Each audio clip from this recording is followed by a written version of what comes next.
What's up again, everybody? We have some recent news in the Dice Masters world, so let's go through it together. Last week, WizKids announced a new DC campaign box entitled Justice. This box will contain 15 Justice League and Legion of Doom characters, and at 3 variants for each character, you're looking at 45 cards within the box. As far as dice, we're still uncertain if the max 4 blanket is lifted or not.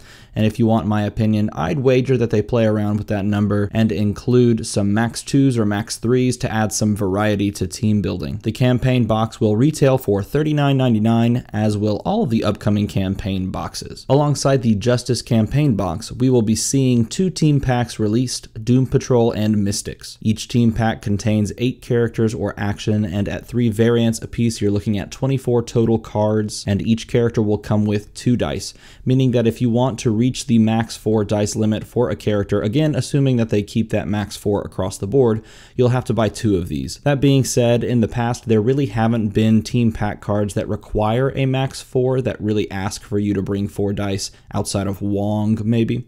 But looking at Shriek, I mean, she's by far the most meta influential card to come from a team pack, and she is an easy 2 of on a team. You rarely see 3 or 4. Plus at $9.99 it doesn't really break the bank if you want to pick up 2. We've already been told that the Doom Patrol team pack will feature Elastic Girl, Robot Man, and Plastic Man. The packaging features a picture of Hawkman, which is kind of weird because he's not really a Doom Patrol character, but I'll be honest, I don't really know much about Doom Patrol.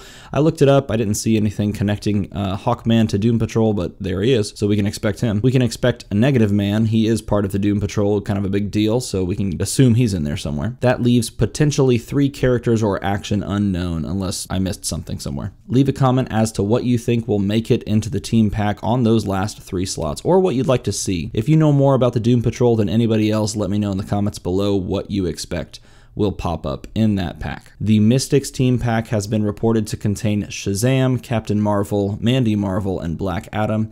As for the other 4 characters or actions in the team pack, they are currently unknown. Feel free to speculate like crazy on what you like to see in those team packs as well. As is the case with the other box products, Avengers Infinity and Warhammer 40k, both the campaign box and the 2 team packs will release simultaneously. The current release date for the DC content is September, and we'll see if that moves around any as we get closer to the other releases. As for the other box products, we're still looking at an April release date for the Harley Quinn team pack, putting that around a month and a half away from release because, let's be honest, February is basically over. We don't have a numerical date for that team pack, which says to me that it could still move around. Usually they assign a specific date within the month, and once they put that up on their solicits page, they kind of stick with it. But no news tends to be good news, and so I'm assuming that we'll see that sometime early April. The Avengers Infinity campaign box, as well as the 2 team packs that go with it, are still slated for a May release. Interesting things to note, we've nearly figured out all of the characters within the box set thanks to the cover art. And another interesting fact about this set is that assuming that there are 15 characters or actions in the campaign box, just like the others mentioned,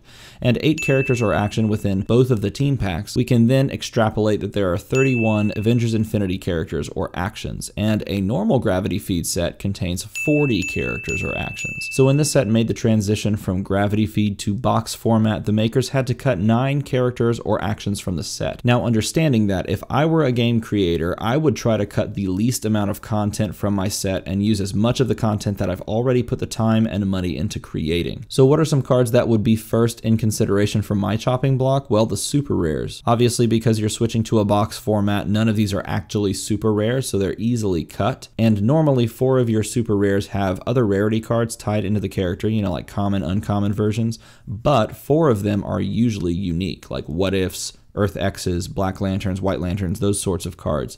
Because they are self-contained characters and max 1s usually, they would be the easiest to cut in order to reach our goal of 31 cards in set. For that reason, I personally don't expect to see any unique 1-ofs in the Avengers Infinity set because I feel like they probably had those built into the set already and they just kind of paired them off, they cut them down. I personally hope we still get the super rares that had the common and uncommon versions, but if they nixed those 4 unique super rares already, then they might have also tossed the other ones as well. Now, I want to drive home the point that this is totally unconfirmed speculation, but unless we see unique 1-ofs with no other rarities in the box, then we can extrapolate from that they probably tossed some SRs when making the switch. Take that for what it is, and who knows if they were actually any good to begin with. For all we know, maybe they're just gonna give us 4 more SR versions of the skull. Final note to lighten the mood, this card right here totally has the word fabricate on it. I spent an embarrassing amount of time trying to figure out what fabricate number it was. I tried like lining up other cards that had the fabricate keyword, but unfortunately the font differences between the D&D sets and the Marvel sets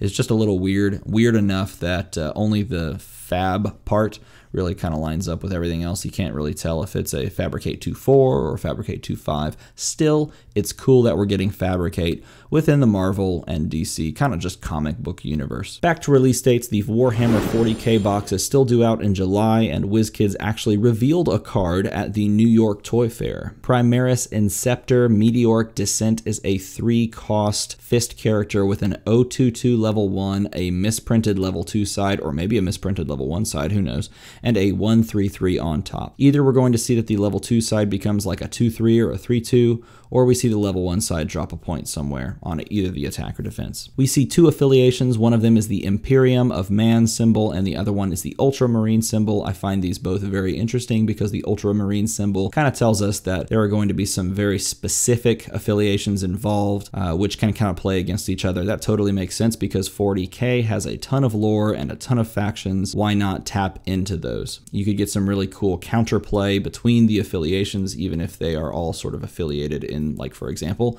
the Imperium of Man. Now check out this new keyword, range 1.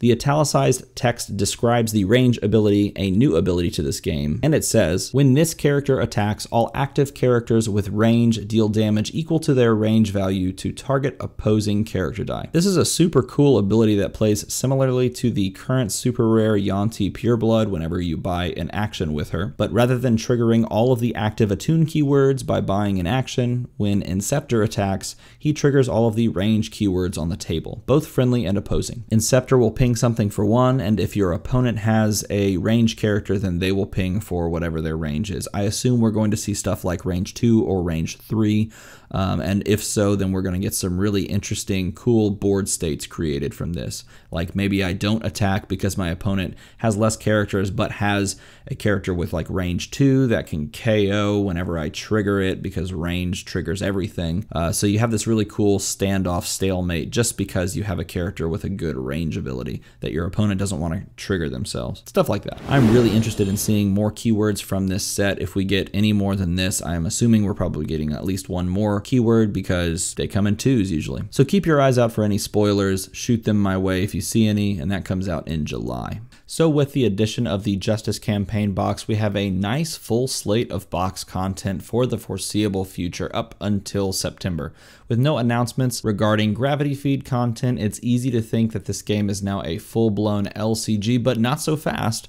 Perhaps it isn't. Last week, WizKids CEO Justin Zirin hopped onto a thread in the Dice Masters Unlimited Facebook group to give more information on the game's shift towards the LCG format.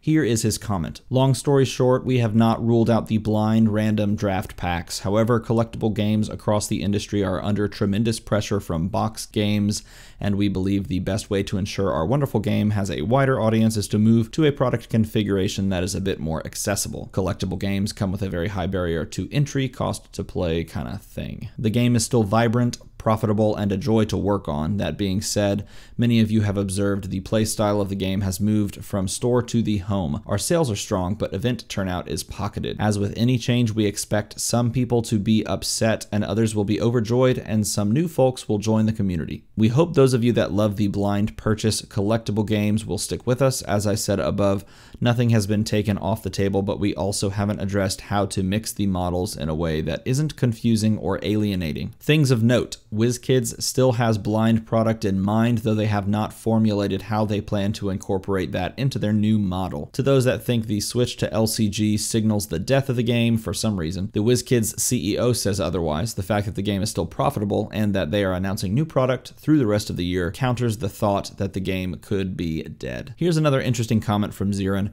When prompted on whether or not draft packs could be made out of box sets for the purpose of future drafting, Zirin says, yes, that was one of the ideas. In the end, drafting itself is the fun part. We're looking at options like this. This makes total sense. It would make sense that they would keep around the draft pack format and just look for a way to package a little bit differently with the boxed cards, and then just package it into a draft pack format so that you can draft and maintain that sort of competitive edge if you enjoy the competitive drafting thing. I think there are a lot of us in the community that do enjoy drafting, and it's nice to hear that he enjoys drafting, or that he recognizes that others enjoy drafting, so hopefully they put an emphasis on keeping it around. To sum it all up, the game is not exactly an LCG, but it is kind of an LCG, but it could also include collectible features in the future. I mean, who knows, but it's still Dice Masters, new stuff's still coming out, we all enjoy the game, the game's super fun to play, the community's amazing, so who cares, right? Let me know in the comments below what you think about the LCG format. Let me know what you think about the new Justice box set. Let me know what you think about the other box sets, and give me some spoilers that you think